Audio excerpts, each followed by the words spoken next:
Hello students, आज का हमारा टॉपिक है डेंसिटी।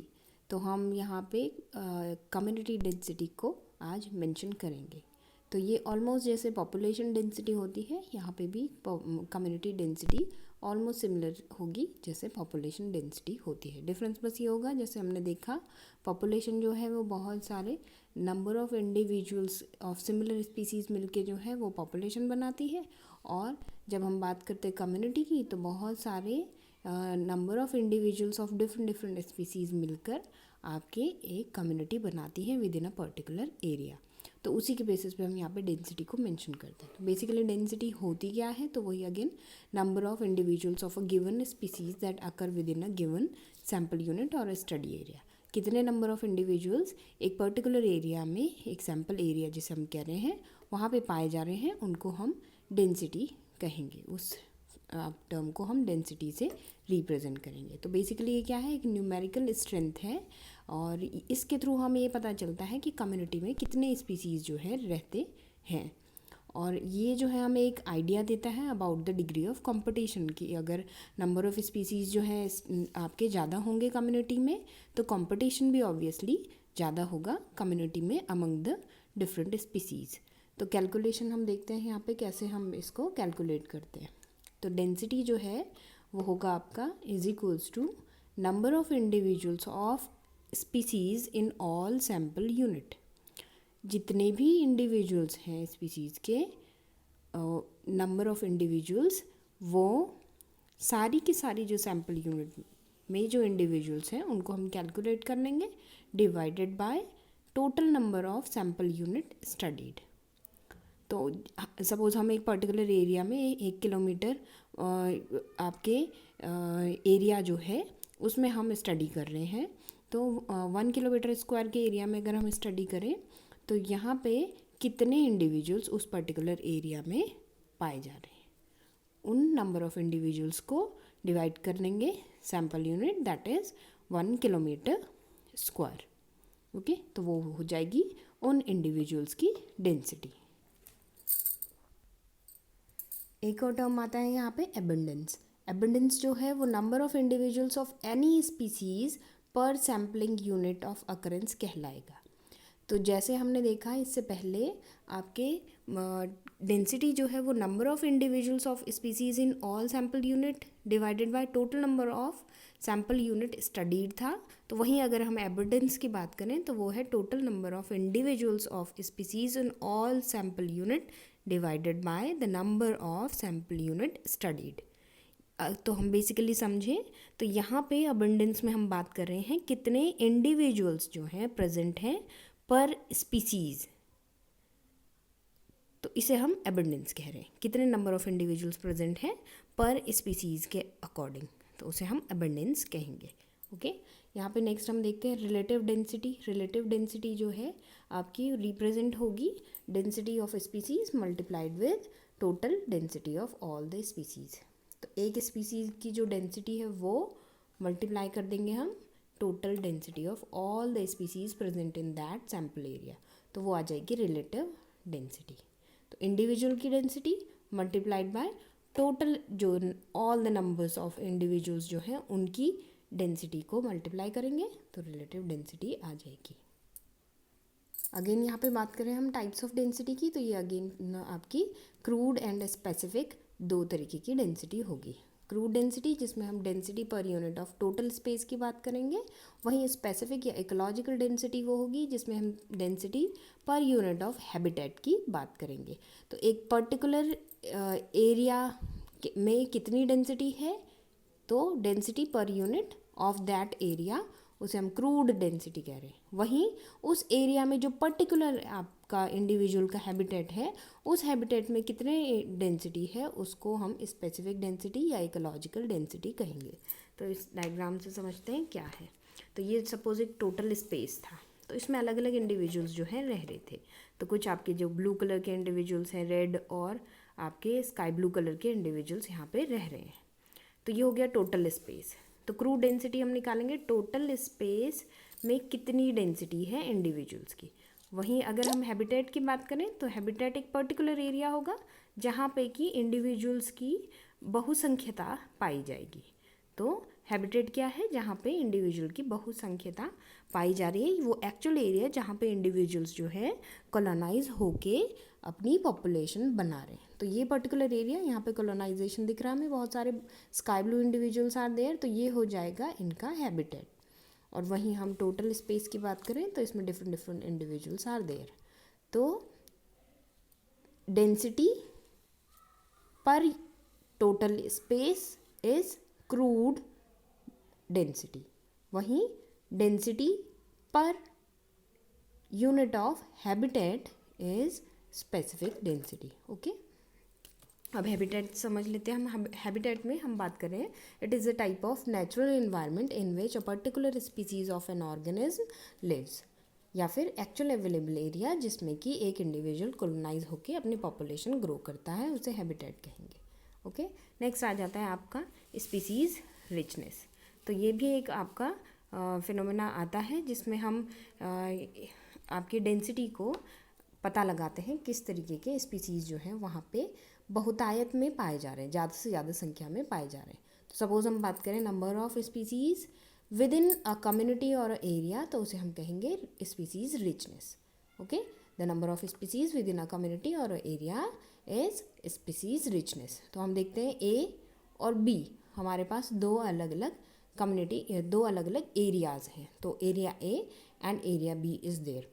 एरिया ए में हम देख रहे हैं sky blue dots are more, यानी कि स्काई ब्लू की number of individuals of sky blues are more than number of individuals of blue are less. Okay, तो यहाँ पे जो स्पीसीज़ रिचनेस है वो स्काई ब्लू की ज़्यादा होगी इन कंपैरिजन ऑफ ब्लू। और बी वाले में हम देखें तो स्पीसीज़ रिचनेस जो है वो आपकी लगभग दोनों की बराबर है। तो जो स्काई ब्लू है वो लगभग आपके ब्लू इंडिविजुअल्स के ही बराबर है बी एरिया में। तो इस ढंग से हम देखते हैं कितने इंडिविजुअल्स जो हैं with in a community, with in a area जो है रिचली बहुतायत में पाए जा रहे हैं, उनको स्पीसीज़ रिचनेस से रिप्रेजेंट करेंगे।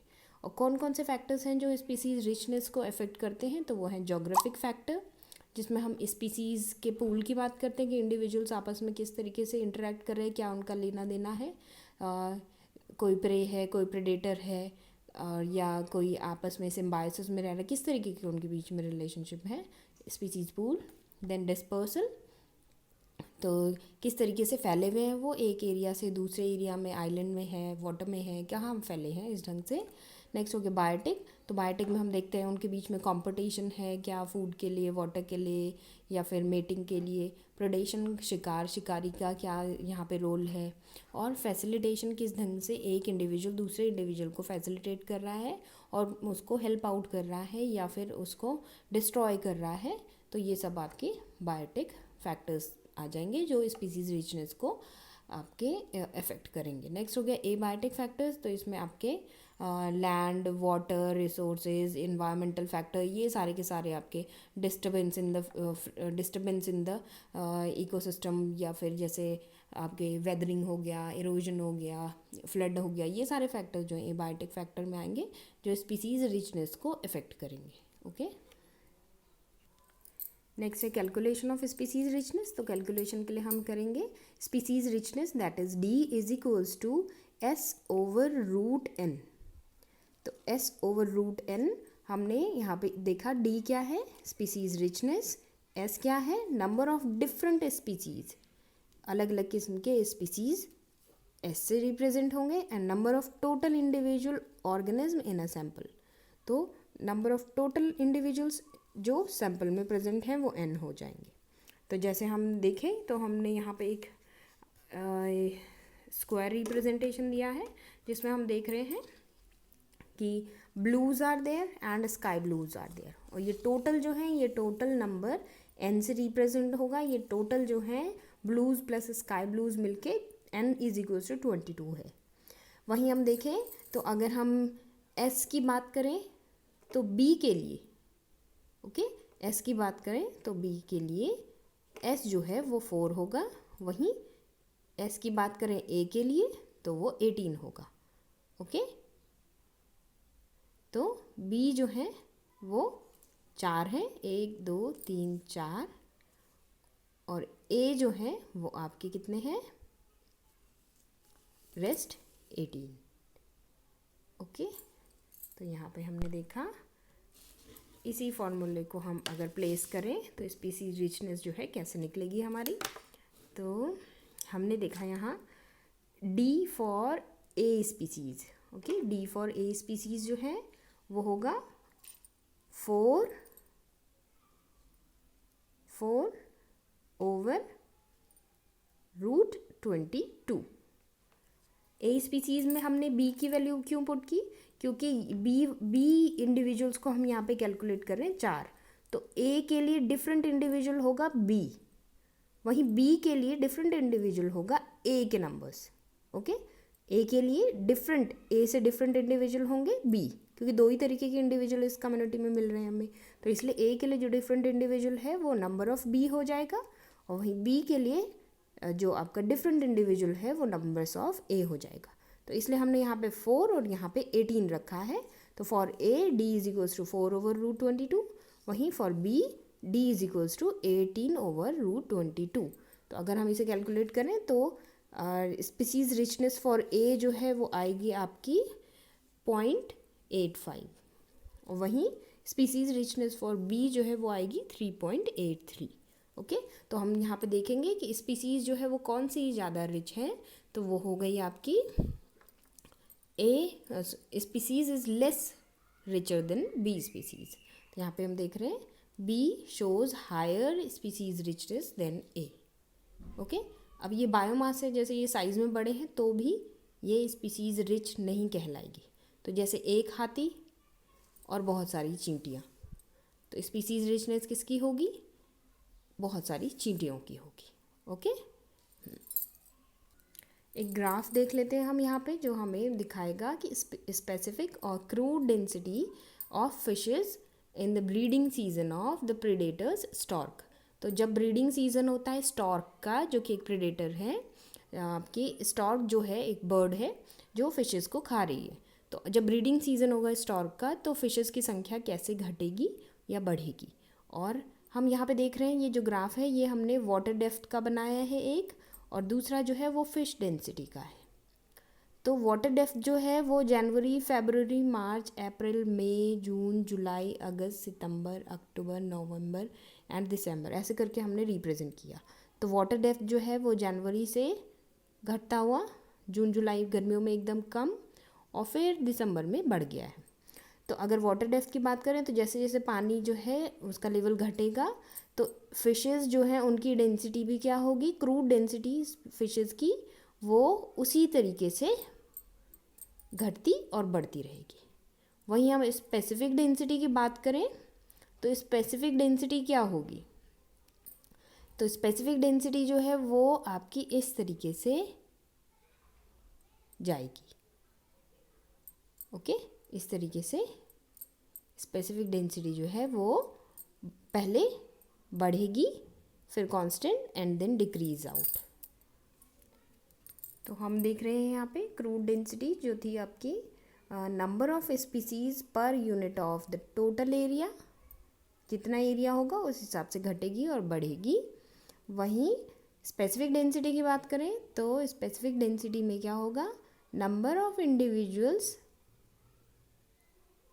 पर unit of the habitat. Okay, तो हैबिटेट की बात हम क्यों कह रहे हैं, देखो जहाँ पे पानी ज़्यादा है तो इंडिविजुअल्स जो हैं वो बहुत ज़्यादा संख्या में होंगे, और फिर धीरे धीरे करके पानी कम होने लगा। ओके, धीरे धीरे करके पानी कम होने लगा, तो अब क्या है, क्रूड डेंसिटी जो है वो आपकी तो पर यूनिट एरिया के अकॉर्डिंग चल रही थी, लेकिन हम देखें कि आपकी इस पर्टिकुलर सीज़न में पानी तो कम है, लेकिन नंबर ऑफ़ इंडिविजुअल्स जो है इस कम पानी में इस छिछले सतह पे ज़्यादा होंगे। तो इसलिए अब इस पर्टिकुलर एरिया में स्टॉर्क जो है, जो बर्ड प्रेडेटर है, उसको अपना प्रे जो कि फ़िश है उसे ढूंढने में दिक्कत नहीं होगी। तो इसलिए उनके ब्रीडिंग सीज़न में ज़्यादा से ज़्यादा उन्हें स्टॉर्क्स को ज़्यादा से ज़्यादा फिशेस मिल पाएंगी खाने के लिए, क्योंकि यहाँ पे वाटर लेवल कम है, और वाटर लेवल कम होने के कारण बहुत ज़्यादा संख्या में फिशेस जो है इस वाटर लेवल कम होने के कारण एक छिछले पानी में ही रहेंगी। तो छिछले पानी में रहने के कारण आपके इंडिविजुअल जो है वो इजीली उनका शिकार कर पाएंगे। तो इसलिए यहाँ पे स्पेसिफिक डेंसिटी जो है बढ़ गई है, क्योंकि पर यूनिट ऑफ हैबिटेट के अकॉर्डिंग हम देखें तो इस पर्टिकुलर टाइम में इसी हैबिटेट में सबसे ज़्यादा इंडिविजुअल्स पाए जाएंगे जहाँ पे पानी का लेवल कम है। ओके।